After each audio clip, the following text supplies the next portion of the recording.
नमस्कार विद्यार्थी मित्रांनो, व्यंकटेश एज्युकेशन अँड संस्कृती आपल्या चॅनलवर सर्वांचे सहर्ष स्वागत आहे। आजच्या व्हिडिओमध्ये आपण 5वी स्कॉलरशिप शिष्यवृत्ती परीक्षा या परीक्षेसाठी काही महत्त्वाचे प्रश्न आजच्या व्हिडिओमध्ये आपण सोडवून घेणार आहोत। व्हिडिओ सर्वांनी शेवटपर्यंत बघा, कारण यातील प्रत्येक प्रश्न आपल्या परीक्षेच्या दृष्टीने महत्त्वाचा आहे आणि यातील प्रत्येक प्रश्न आपण स्पष्टीकरणासह सोडून घेणार आहोत। नेहमीप्रमाणे व्हिडिओ आवडल्यास व्हिडिओला लाईक करा, आपल्या मित्रमैत्रिणींना शेअर करा, चॅनलवर नवीन असाल तर चॅनलला सबस्क्राइब करा। चला करूया सुरुवात। मग इथे आपल्याला पहिला प्रश्न विचारला आहे, सीमा 26 जानेवारी 2020 च्या पुढील दिवशी काम करून रजेवर गेली व नंतर जागतिक महिला दिना दिवशी कामावर रुजू झाली, तर तिने किती दिवस रजा घेतली? बघा, खूप सोपा प्रश्न आहे। प्रश्न काळजीपूर्वक वाचणं सगळ्यात महत्त्वाचं आहे। आता सीमा 26 जानेवारी 2020 च्या पुढील दिवशी काम करून, म्हणजे 26 जानेवारीच्या पुढचा दिवस कोणता? 27 जानेवारी या दिवशी तिने काम केले आणि मग रजेवर गेलेली आहे, म्हणजे 27 तारखेपर्यंत तिने काम केले। मग बघा, आता जानेवारी महिना किती दिवसांचं? 27 तारखेपर्यंत तिने काम केलेलं आहे। 27 ला काम केले आणि मग ती रजेवर गेले, म्हणजे जानेवारीचा 28, 29, 30 आणि 31 जानेवारीचे हे 4 दिवस तिची सुट्टी झाली, रजेवर होती। आपल्याला काय विचारले आता? ती महिला दिनाच्या, जागतिक महिला दिन कधी असतो? जागतिक महिला दिन असतो 8 मार्चला। मग 8 मार्च या दिवशी ती कामावर रुजू झालेली आहे। मग आता बघा, जानेवारीचे 4 दिवस तिने सुट्टी घेतली आणि जानेवारीच्या नंतर महिना कोणता असतो? फेब्रुवारी। आता इथे बघा, 2020 हे काय आहे? लीप वर्ष आहे। लीप वर्षामध्ये फेब्रुवारी महिना किती दिवसांचा असतो? 29 दिवसाचा, म्हणजे फेब्रुवारीचे 29 दिवस रजा होती आणि फेब्रुवारीच्या नंतर मार्च महिना। आता जागतिक महिला दिनाच्या दिवशी ती कामावर रुजू झाली, म्हणजे ती कामावर आली होती त्या दिवशी, बरोबर आहे की नाही? मग मार्चचे किती दिवस सुट्टी? 7 तारखेपर्यंतच तिची सुट्टी होती, हो की नाही? मग आता आपण काउंट करूया। बघा, 7 अधिक 9 किती होतात? 16। 16 आणि 4 20, हातचाला आहे 2 आणि इथे 0, 2 आणि 2 हे किती? 4। मग आपलं उत्तर किती आलं? 40। म्हणजे तिने किती दिवस रजा घेतली? तर 40 दिवस रजा घेतलेली आहे। म्हणून आपल्या या प्रश्नाचं उत्तर आहे पर्याय क्रमांक 3। पुढचा प्रश्न बघा, अयोग्य पर्याय निवडा। 1/4 तास म्हणजे 4500 सेकंद। आता इथलं प्रत्येक पर्याय आपण बघायचा, चेक करायचा का बरोबर आहे का, आणि मगच आपल्या उत्तराला टिक मार्क करायची। बघा, आता इथे 1/4 तास आपल्याला माहिती आहे। 1/4 तास म्हणजे काय? 1 तास आणि वर हे 15 मिनिटं, त्याला आपण काय म्हणतो? 1/4 तास म्हणतो। आता आपल्याला माहिती आहे इथे सेकंडमध्ये दिलेलं आहे, इथे सेकंदामध्ये दिले। मग आपल्याला माहिती आहे 1 तास म्हणजे 60 मिनिटं। बघा, 1 तास म्हणजे 60 मिनिटं, पण 1 तास म्हणजेच किती? 3600 सेकंद सुद्धा असतात, कारण आपल्याला इथे सेकंडमध्ये दिले म्हणून आपल्याला सेकंदामध्ये काढायचं आहे। 1 तास म्हणजे 3600 सेकंद। आता वरचे हे 15 मिनिटं। आता बघा, 1 तास म्हणजे जर 3600 मिनिटं तर 15 मिनिटं म्हणजे काय करायचं आहे? 15 गुणिले 6 करायचं आहे। मग आपल्याला माहिती आहे 15 × 5 = 75, 15 × 90 आणि हा एक 0 म्हणजे 900 सेकंद। आपल्याला माहिती आहे 1 तास म्हणजे 60 मिनिटं आणि 1 मिनिट म्हणजे 60 सेकंद, म्हणून या मिनिटांना आपण 60 ने गुणल्यावर त्याचं सेकंडमध्ये रूपांतर करून घेतलेलं आहे आपण। आता यांची आपण बेरीज करूया। बघा, 0 + 0 0 0, 6 आणि 9 15, हाताला 3 आणि 1 4, बरोबर 45 म्हणजे 4500 सेकंद। 1/4 तास म्हणजे मग इथे करेक्ट आहेत। आपल्याला अयोग्य विचारलं म्हणून मग हे काय आहे? योग्य आहे। आता दुसरं बघूया, 108 तास म्हणजे 4.5 दिवस। आता बघा, हा दुसरा पर्याय म्हणून मी इथे दुसरं हे करते। बघा, हे टिक मार्क योग्य म्हणून मी इथे करते, इथे केल्यावर कन्फ्यूज होईल, ठीक आहे? आता बघा, दिवसाचं सांगितलं 108 तास म्हणजे 4.5 दिवस। आता एक दिवस म्हणजे किती तास असतात? तर एक दिवस म्हणजे 24 तास असतात। मग आपण या 108 तासांना 24 ने काय करायचे? भागायचे। 24 ने भागून घेऊया। मग बघा, हा 24चा पाढा, 24च्या पाढ्यामध्ये 108 नाही, डायरेक्ट 120 मोठे आहेत, मग त्याच्यापेक्षा लहान संख्या घ्यायची 96। मग 24 × 96। आता जर आपण यांची वजाबाकी केली म्हणजे 108 मधून जर आपण 96 वजा केले तर किती उरतात? 12। बघा, 8तून 6 गेले, 2 राहिले आणि 10तून 9 गेले, 1 राहिले। मग बघा, 12 दिवस। आता 24 हे मोठे आहेत 12पेक्षा, म्हणून मग भाग जातो का? नाही जाणार आहे। मग किती? तर 4 दिवस आपण 24 ने भागले म्हणजे हे वर आलेले जो भागाकार आहे तो 4 दिवस आणि हे वर 12 दिवस। आता आपल्याला माहिती आहे, बघा इथे 4 दिवस आणि हे 12 तास झाले. आता एक दिवस म्हणजे जर 24 तास, तर हे 12 तास म्हणजे निम्मे तास आहेत ना, 24च्या निम्मे 12 आहेत, म्हणजे हा अर्धा दिवस आहे ना. 12 तास म्हणजेच काय, अर्धा दिवस. मग हे 4 दिवस आणि हा वरचा अर्धा तास बरोबर किती, 4.5 दिवस. म्हणजे दुसरा पर्याय सुद्धा कसा आहे, करेक्ट आहे. आपल्याला अयोग्य विचारले. मग आता आपण तिसरा पर्यायचं काढूया. बघा 2 तास 20 मिनिटे, 2 तास 20 मिनिटे आणि 40 सेकंद आहेत. बघा आता त्याचं सेकंदामध्ये काढायचं आहे. आपल्याला माहिती आहे 1 तास म्हणजे आत्ताच आपण इथे शिकलो, 1 तास म्हणजे 3600 सेकंद. मग हे 2 तास म्हणजे काय करायचं आहे, बघा इथे हे 3600 आणि हे 3600. 2 तास म्हणजे 3600 अधिक 3600 केले इथे. आता हे 20 मिनिटे आपण काय करायचं, आपल्याला माहिती आहे 1 तास म्हणजे 60 मिनिटं आणि 1 मिनिट म्हणजे 60 सेकंद. मग यालाच काय करायचं, आपण 6ने गुणून घेऊया. 20 मिनिटाचं 60ने गुणल्यावर आपल्याला सेकंदामध्ये कन्वर्ट करूया. 6 दूने 12 आणि हे 2 शून्य आहेत तसं ठेवूया, म्हणजे किती झालं, 1200 सेकंद. बघा 20 मिनिटाचे हे झाले 1200 सेकंद आणि हे वर 40 सेकंदच आहेत. मग हे 40 इथे ॲड करूया. या सगळ्यांचे आपण काय करूया, ॲडिशन करून घेऊया. 0 अधिक 0 0, इथे 4, 6 आणि 6 12, 12 आणि 2 13 14, हा चलाला 1, 3 आणि 3 6, 7 8. बघा 8440 सेकंद. बघा 8440 सेकंद.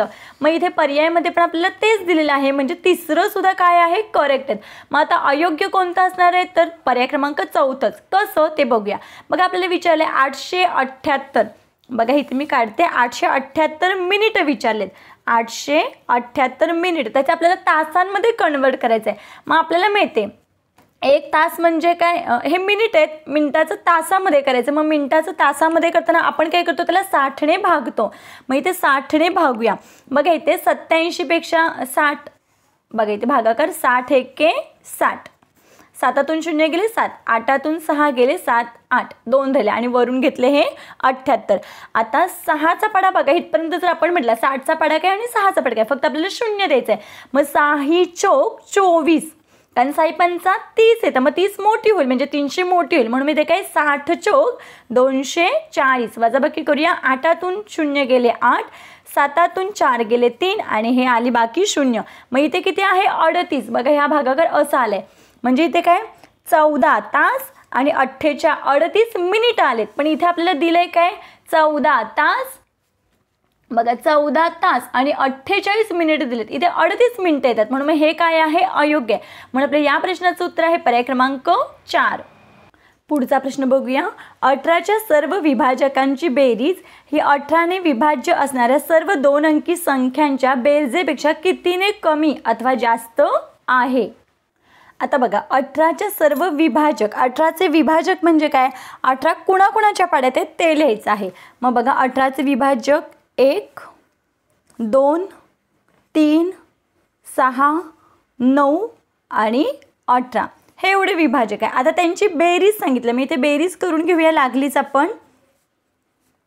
बघा 8 आणि 9, बघा इथे 2 आणि 1 3, हे 3 3 आणि 3 6, 6 आणि 6 12, इथपर्यंत झाली 12 21, 12 आणि 9 21, 21 आणि हे 18 बरोबर किती बेरीज येते ह्यांची, 39 बेरीज येते. आता हे झाले विभाजक. आता विभाज्य म्हणजे काय, 18च्या पाढ्यातल्या संख्या. मग 18ने विभाज्य असणाऱ्या सर्व 2 अंकी संख्या विचारतात आपल्याला. मग बघा 18चा इथे पाढाच लिहायचा. मग बघा 18 एके 18, 18 दुणे 36, 18 त्रिक 54, 18 चौक 72, 18 पंचे 90 आणि 18 सक 108. मग 108 ही 3 अंकी संख्या, म्हणून मग ती घ्यायची का नाही. मग या सगळ्यांची काय करायची, आपल्याला यांची पण बेरीज करायला सांगितले. मग यांची पण बेरीज. आता बघा यांची जर आपण सगळ्यांची बेरीज केली तर आपली बेरीज येते 270, यांची बेरीज येते 200, यांची बेरीज झाली 270. आता आपल्याला विचारलं आहे की या संख्यांच्या बेरजेपेक्षा कितीने कमी अथवा जास्त आहे, म्हणजे यांची बेरीज याच्यापेक्षा कितीने कमी अथवा जास्त आहे. मग यांची बेरीज कमीच आहे याच्यापेक्षा. मग कमी जास्त विचारले की काय करतो आपण, वजाबाकी. मग 270 वजा 39, शून्यातून 9 जात नाही, शून्य खोड्याचा वर घ्यायचा. इकडचं एक इथे गेला, इथे राहिले 6, 10तून 9 गेले 1 राहिला, 6तून 3 गेले 3 राहिले आणि हे 2/2 किती आलं उत्तर, 231ने कमी आहे. कारण ही आपल्याला विचारली होती. बघा इथे 18च्या सर्व विभाजकांची बेरीज ही, म्हणजे ही कितीने कमी किंवा जास्त विचारलं. मग 231ने कमी, म्हणून आपल्या इथे उत्तर आहे पर्याय क्रमांक 1. पुढचा प्रश्न बघा. अ गावाने 79,819 व ब गावाने 30,909 रुपये मदत निधी गोळा केला. त्यातील पावभाग रुपयांचा गहू आणि 30,052 रुपयांची डाळ व उरलेल्या रुपयांचा तांदूळ दिला. तर किती रुपयांचा तांदूळ दिला? दिलेल्या माहितीनुसार बघा की आधी निधी किती झालाय गोळा तो करूया. बघा इथे 79,819 अधिक किती 30,000 ब या गावाने किती दिले 30,909 यांची काय करायची बेरीज करायची. मग बघा 9 आणि 9 18 हाताला आला 1 आणि इथे 8 1 आणि 1 2. आता बघा 8 आणि 9 8 16 आणि 1 17 हाताला आला 1 9 आणि 1 10 परत हाताला आला 1 7 आणि 3 10 10 आणि 1 11. मग निधी किती गोळा झालेला आहे तर 1,10,728. आता यातला काय सांगितलं एवढा एकूण निधी आहे यातला पाव भाग रुपयांचा गहू. मग पाव भाग म्हणजे आपल्याला माहिती आहे 4 ने भागायचं. 1,10,728 ला 4 ने भागायचं कारण आपल्याला पाव भाग काढायचा आहे. मग बघा 4 दुने 8 8तून 11तून 8 गेले 9 10 11 इथे आले 3 वरून घेतले 0. मग 4 7 28 बाकी आली 2 वरून घेतले 7. आता 4 7 28 नाही 4 सक 24 4 सक 24 7तून 4 गेले इथे बाकी आली 3 इथे 0 वरून घेतला 2 4 8 32 बाकी आली 0 वरून 8 राहिला होता तो खाली घेतला या पद्धतीनं. मग आता माहिती आपल्याला 4 दुने 8 बाकी किती आली 0 आली. मग आपला भागाकार किती आला पाव भाग किती गहू आला तर बघा ही रक्कम आलेली आहे 27,682 रुपयांचा काय घेतलेला आहे गहू घेतलेला आहे. 27,682 रुपयांचा गहू इथे लिहून घेऊया गहू घेतलेला आहे. आणि आपल्याला काय सांगितले 30,052 रुपयांचा काय घेतलेला आहे डाळ घेतलेली आहे. 30,052 रुपयांची डाळ घेतलेली आहे आणि उरलेल्या रुपयांचा तांदूळ घेतला. मग या दोघांची काय करायची बेरीज करायची. मग बघा 2 आणि 2 4 8 5 13 हा चला 1 6 आणि 1 7 हे 7 7 2 आणि 3 5. मग आपला हे गहू आणि डाळ यांचे एकूण रुपये किती झाले 57,734. आता या एकूण अमाऊंटमधून एकूण अमाऊंट किती आहे बघा 1,10,728. याच्यामधून जर ही अमाऊंट आपण वजा केली गहू आणि डाळीची तर आपल्याला उरलेली जी रक्कम भेटेल ते काय तेवढ्याचा तांदूळ. मग बघा इथे 57,734 वजा करायचे. 8तून 4 गेले इथे बाकी आली 4 2तून 3 काही जात नाही 2 खोडला वर घेतला इथला एक इथला एक तिला 12तून 3 गेले इथे राहिले हे 9 6तून 7 काही जात नाहीत आपण इकडचा इथे 0 इकडचा एक इथे घेतला इथे 10तला एक इथे घेतला इथे राहिले 9. आता बघा 16तून जर 7 गेले तर इथे पण किती राहिले 9 राहिले 9तून 7 गेले बाकी किती आली 2 आली. आता बघा इकडचा एक इथे घेतला इथे झाले 10तून 5 गेले 5 राहिले. मग आपलं उत्तर किती आले 52,994 म्हणजे रुपयाचा एवढा तांदूळ घेतला. मग कुठे आहे 52,994 पर्याय क्रमांक 2 हे आपल्या या प्रश्नाचं उत्तर आहे.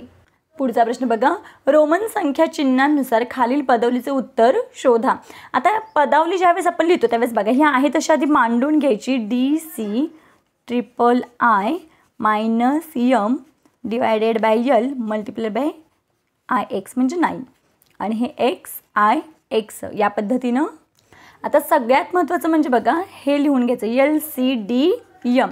L म्हणजे 50 C म्हणजे 100 D म्हणजे 500 आणि M म्हणजे 1000 या पद्धतीनं. आणि मग त्या रकमा इथे भरायच्या आहेत.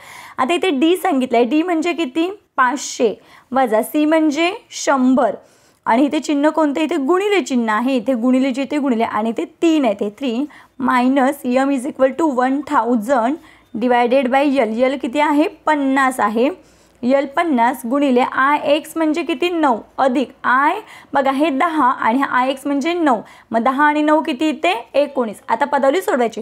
पदावलीचा नियम माहिती आपल्याला आपण गुणाकार आणि भागाकार आधी करून घेतो. मग बघा इथे आहे तसं लिहून घ्यायचं 500 10 त्रिक 300 वजा आता आधी यांचा भागाकार करून घेऊया. बघा आधी ह्या शून्याला आपण हे शून्य कट करूया.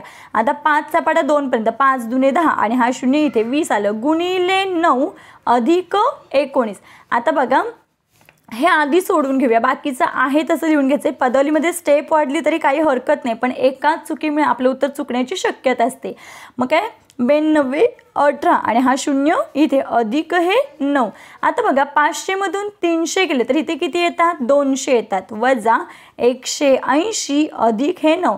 आता 200 मधून जर 180 वजा केले तर 180 190 आणि मग 200 किती आलं 20 अधिक हे 9. मग 20 अधिक 9 बरोबर किती 29. मग 29 आपण रोमन संख्या चिन्हामध्ये कसं लिहितो 10 10 आणि 9चं IX. मग असं सिम्बॉल आपल्याला कुठे दिसते तर बघा बरं इथे पर्याय क्रमांक 1 मध्येच दिसत आहे. म्हणून आपल्या या प्रश्नाचं उत्तर आहे पर्याय क्रमांक 1. पुढचा प्रश्न बघूया. 32 पर्यंतच्या 2 अंकी विषम संख्यांची बेरीज व 40 ते 50 मधील मूळ संख्यांची बेरीज यातील फरक किती. मग 32 पर्यंतच्या 2 अंकी विषम संख्या लिहून घेऊया आपण.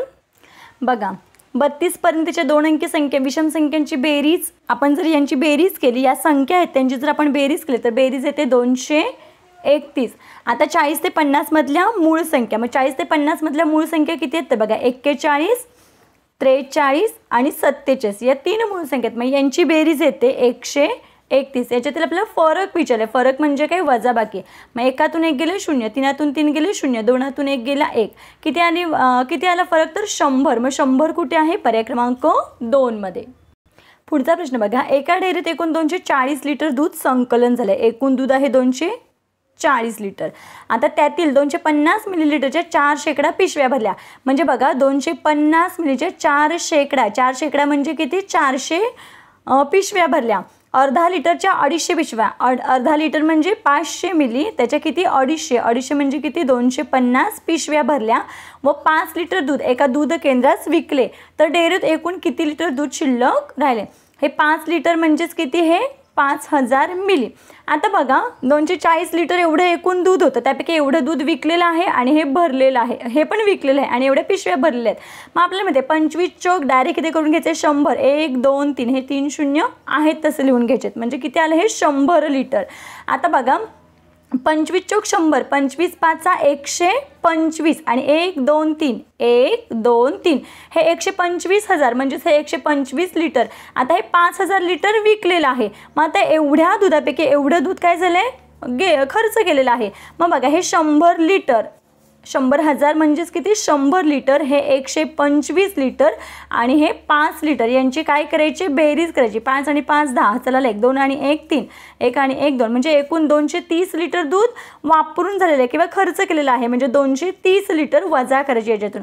मग आपल्याला माहिती आहे 0तून 0 गेले 0 4तून 3 गेले 1 आणि हे 2तून 2 गेले 0 म्हणजे किती लिटर शिल्लक दूध राहिले तर 10 लिटर दूध शिल्लक राहिलेलं आहे. 10 लिटर कुठे आहे पर्याय क्रमांक 4 मध्ये.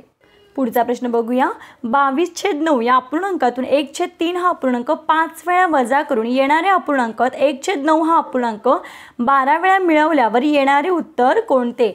बघा खूप सोपा प्रश्न आहे फक्त प्रश्न काळजीपूर्वक वाचून समजून घेणं महत्त्वाचं आहे.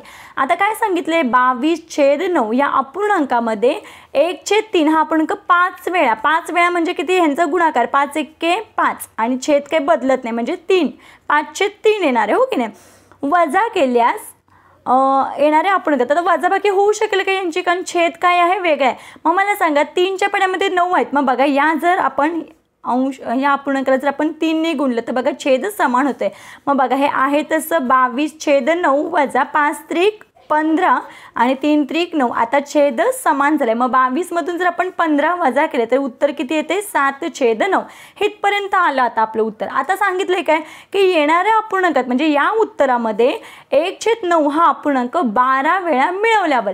मग बघा बरं 1/9 हा अपूर्णांक आपण 12 वेळा मिळवला मग आपलं उत्तर किती येतं छेद काही नाही म्हणजे एकच असतं. मग बघा गुणाकार ना 12 1 12 1/9 अधिक 1/9 असं 12 वेळा करण्यापेक्षा डायरेक्ट जर गुणलं तर लगेच उत्तर येईल 12 1 12 आणि 9 1 9 म्हणजे 12/9. मग बघा याच्यामध्ये मिळवायचं आहे 12/9 मिळवल्यावर. मग बघा 7 अधिक 12 बरोबर किती 19 आणि छेद मात्र एकदाच असतो म्हणून 19/9 आला. आता इथे तर असं कुठेच पर्याय नाही तर इथे बघा या 19ला आपण जर 9 ने भागलं या 19ला आपण जर 9 ने भागलं तर बघा 9 1 9 9 2 18 19 मधून 18 गेले बाकी आली 1. आता हे भागाकार किती आलाय 2 आलाय. मग बघा इथे 2 पूर्णांक बाकी किती आलेली आहे 1 आणि भागले कशाने 9 ने. मग आपलं उत्तर किती आहे 2.1/9 पर्याय क्रमांक 3. पुढचा प्रश्न बघूया. 18 किती वेळा घेऊन बेरीज केल्यास उत्तर 8 मध्ये 8 44 वेळा मिळवल्यावर येणारे उत्तर इतके असेल. बघा खूप सोपा प्रश्न आहे, फक्त काळजीपूर्वक वाचणं महत्त्वाचं आहे. 18 किती वेळा घेऊन, किती वेळा म्हटलं की गुणाकार, किती वेळा घेऊन उत्तर सांगितलं म्हणजे इथे बरोबर चिन्ह काय 8 मध्ये 8 मध्ये मध्ये म्हणजे बेरीजच येणार आहे. 8 मध्ये 8 अजून 44 वेळा मिळवल्यास येणारे उत्तर इतके असेल. आता बघा आपल्याला माहिती आधी आपण गुणाकार करतो. मग बघा 8 चौक 32 हा चला आले 3, 8 चौक 32, 32 आणि 3 किती झाले 32, 33 34 35 किती आलं उत्तर हे 35, 352 आलं. आता हे अधिक 8 करूया. मग बघा 8 आणि 2 10 हा चला आलं 5 आणि 1 6 आणि हे 3 3 किती आलं 360. आता 18 मध्ये किती 18 मध्ये 18ला कितीने गुणल्यावर 336 येईल. तर बघा 18 1 18, 18 2 बघा 18 2 36 आणि हा 0 हवा आहे मग इथे 0, हा पण इथे 0 म्हणजे किती 20 वेळा. 20 वेळा कुठे आहे पर्याय क्रमांक 2 मध्ये. पुढचा प्रश्न बघा. शेजारील आकृतीचा अजून किती टक्के भाग रेखांकित करावा म्हणजे एकूण रेखांकित न केलेला भाग 15% होईल. सगळ्यात महत्त्वाचं या आकृतीमधले आपण एकूण भाग मोजे. बघा 1 2 3 4 5, 5 1 5, 5 10, 5 3 15, 5 चौक 20, एकूण भाग आहेत 20. आपल्याला काय सांगतं रंगवलेत किती तर 1 2 3, 3 भाग रंगवलेले आहेत. आता 20 भागापैकी 3 भाग रंगवले मग आपण त्या आधी टक्क्यांमध्ये काढून घेऊया. आपल्याला माहिती आहे टक्के करताना आपण गुणिले 100 करतो. या शून्याला हे 0 गेले, बे 1 के बे, बे 5 10, मग 3 गुणिले 5 राहिलं. मग आता बघा 3 गुणिले 5 बरोबर किती 3 5 15 म्हणजे 3 भाग जो रंगवलाय म्हणजेच तो 15% भाग रंगवलेला आहे. हे झालं. आता बिना रंगवलेल्या भागातलं काढायचं. आता एकूण भाग किती आहे 20 आहेत. न रंगवलेले किती आहेत बघा 1 2 3 4 5 6 7 8 9 10 11 12 13 14 15 16 17, एकूण भाग किती आहे 20. त्याच्यापैकी न रंगवलेला भाग आहे 17. आता न रंगवलेला काढायचं मग गुणिले 100, याचं 0 गेला, बे के बे, बे 5 10. आता 17 गुणिले 5 राहिले. मग बघा इथे 17 5 85 म्हणजे न रंगवलेला भाग आहे 85%. आता प्रश्न काळजीपूर्वक वाचायचा आहे. काय सांगितलंय एकूण रेखांकित न केलेला भाग 15% होईल. म्हणजे जो न रंगवलेला भाग आहे 17 भाग आहे त्यातला अजून किती भाग रंगवायचा म्हणजे 15% शिल्लक राहील. मग आता ह्याच्यातून काय करायचं बघा 85%तून 15% शिल्लक राहिला पाहिजे म्हणून मग 85%तून 15% वजा करूया. 5तून 5 गेले 0, 8तून 1 गेला राहिले 7 म्हणजे किती 70%. मग न रंगवलेला भाग किती राहील न रंगवलेला भाग 15% राहण्यासाठी 70% भाग अजून रंगवला पाहिजे. म्हणून आपल्या इथे या प्रश्नाचं उत्तर आहे पर्याय क्रमांक 1 70. पुढचा प्रश्न बघा. विहानकडे 100 रुपयांच्या 2,88,739 क्रमांकापासून ते 2,88,999 क्रमांकापर्यंतच्या नोटा आहेत. त्या सर्व देऊन त्याने 1 रुपये 2 रुपये 5 रुपये आणि 10 रुपयांची समान नाणी घेतली तर त्याच्याजवळील 10 रुपयांच्या नाण्यांची एकूण रक्कम किती. आता सगळ्यात महत्त्वाचं काय करायचं आहे बघा हे 2,88,999 मधून आपण याच्या अगोदरची नोट वजा करायची. आता 39 नाही, कारण काय 39 नाही कारण ही नोट पासून म्हटलं म्हणजे ही नोट सुद्धा आहे त्याच्याकडे, मग याच्या आधीची नोट वजा करायची. म्हणजे बघा 2,88,738 घ्यायचं म्हणजे याच्यातून एक कमी करायचं. बघा इथे 9 आहे, 9ची इथे 8 करायचं म्हणजे एक कमी नोट करायची आणि यांची वजाबाकी करायची. 9तून 8 गेले 1, 9तून 3 गेले 6 आणि 9तून 7 गेले 8 9 2 आणि हे बाकी सगळं काय येणार आहे 0. म्हणजे 261 नोट आहेत. कितीच्या आहेत 261 आहेत 100च्या. म्हणजेच त्याच्याकडे इथे फक्त 2 शून्य द्यायचे म्हणजे 26,100 रुपये आहेत. आता आपल्याला सांगितलं आहे 1 रुपयाची 2 रुपयाची 5 रुपयाची आणि 10 रुपयांच्या समान नोट आहेत. मग प्रत्येक पर्याय घेत बसायचं का तर बिलकुल नाही. मग काय करायचं आहे या सगळ्यांची बेरीज करायची, या रुपयांची बेरीज करायची. बघा 10 आणि 5 15, 15 आणि 2 17, 17 आणि 1 18. मग या एकूण रुपयांना किती आहेत हे 26,100 रुपयांना 18ने भागायचं. आता बघा 18ने जर भागलं तर 18 1 18, बाकी राहिली 8, वरून घेतला हा 1. आता 18च्या पड्यामध्ये 81 काय नाही आहेत, मग कोणती संख्या आहे 18 चौक 72. मग 81 मधून 72 वजा केले, बाकी आली 9, वरून हा 0 खाली घेतला. मग 18च्या पड्यामध्ये 90 आहेत, 18 5 90, वजाबाकी झाली, बाकी आली 0. अजून हा एक 0 राहिला तो खाली घेतला, इथे 0चा भाग लावायचा. या पद्धतीनं बाकी आली 0. मग आपलं उत्तर किती आले बघा, इथे पूर्ण भाग गेलेला आहे आणि आपलं उत्तर किती आलं 1450. बघा मग प्रत्येक रुपयांची नोट प्रत्येक बघा 1 रुपयाच्या 1450 नोटा, 1450 रुपये. 2 रुपयाचे घेतल्यावर एवढे, हे या पद्धतीने घेतलं. या सगळ्यांची बेरीज बरोबर 26,100 आली. म्हणून आपण जे उत्तर काढलं ते कसं आलं एवढं. मग आपल्याला विचारले 10 रुपयाच्या किती नोटा असतील, तर मग 10 रुपयाच्या नोटा किती आहेत, तर बघा 10 रुपयाच्या 1450 नोटा घेतल्यावर किती होतात 14,500. मग 14,500 कुठे आहे, पर्याय क्रमांक 2 मध्ये, कारण 10 रुपयाच्या एवढ्या नोटा घेतल्यावर आपल्याला रक्कम विचारले. म्हणून आपल्या या प्रश्नाचं उत्तर आहे पर्याय क्रमांक 2. पुढचा प्रश्न बघा, एका संख्येचा 8वा भाग हा 3च्या 8 पटी एवढा आहे, तर त्या मूळ संख्येची चौपट किती. आता एका संख्येचा म्हणजे आपल्याला ही संख्या माहीत नाही. 8वा भाग, भाग म्हणजे भागाकार, कितवा भाग 8वा भाग, हा 3च्या 8 पटी एवढा आहे. मग 3ची 8 पट, 6चे म्हणजे गुणाकार, मग 3 8 किती 24. मग इथे कोणतं येणार आहे उत्तर, तर 24, कारण 24 भागिले 8 जर केलं तर बरोबर 3च येते. मग बघा 3ची 8 पट म्हणजे 24 आणि 24चा 8वा भाग म्हणजेच 3. मग आता काय सांगितले, जी मूळ संख्या आली बघा त्या मूळ संख्येची चौपट. मग मूळ संख्या कोणती घेतली आपण, 24 घेतली. मग 24ची चौपट विचारले. मग 24 गुणिले 4, 4 चौक 16, 4 दुने 8, 8 आणि 1 9, किती आलं 96. मग 96 बघा इथे पर्याय क्रमांक 1 मध्ये आहे. म्हणून आपल्या या प्रश्नाचं उत्तर आहे पर्याय क्रमांक 1, 96. बघा या पद्धतीने आपण काही परीक्षेसाठी जे महत्त्वाचे काही प्रश्न आहेत ते आजच्या व्हिडिओमध्ये आपण स्पष्टीकरणाचे सोडवून घेतलेले आहेत. आशा करते आपल्या सर्वांना व्हिडिओ आवडला असेल. व्हिडिओ आवडल्यास व्हिडिओला लाईक करा, आपल्या मित्रमैत्रिणींना शेअर करा. चॅनलवर नवीन असाल तर चॅनलला सबस्क्राईब करा. व्हिडिओ कसा वाटला ते कमेंटमध्ये नक्की सांगा. भेटूया पुढच्या व्हिडिओमध्ये. तोपर्यंत नमस्कार, थँक्यू.